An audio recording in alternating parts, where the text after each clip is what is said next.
তাদের জান এবং মাল আমি আল্লাহ খরিদ করলাম, ক্রয় করলাম, বিনিময়ে তাদেরকে দেব জান্নাত। সুবহানাল্লাহ। আল্লাহ মুমিনদের থেকে তাদের জান এবং মাল কিনে নিয়েছেন, বিনিময়ে তাদেরকে দিবে জান্নাত। তাহলে আমরা বুঝতে পারলাম আমাদের জান আমার না আল্লাহ। আপনারা এখানে যারা আসছেন অধিকাংশ মানুষকে তার পক্ষে আমার জানটা কোন মানুষের? আমার জান দিয়েছেন কে?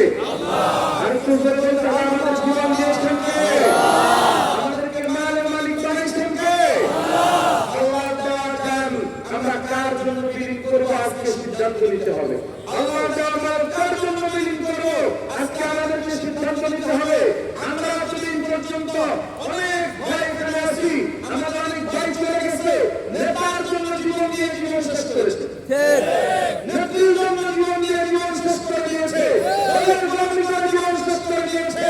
না, আমার জীবন তো নেতার নয়, দলের নয়, আমার জীবন আল্লাহর দিয়ে একটা ফলন শিখতে হবে। আমার জীবন দিতে হবে কার জন্য? আল্লাহর জন্য। কার জন্য? আল্লাহর জন্য। যদি আগামী দিনে যদি এই সাহেব আমাদেরকে ডাকতেন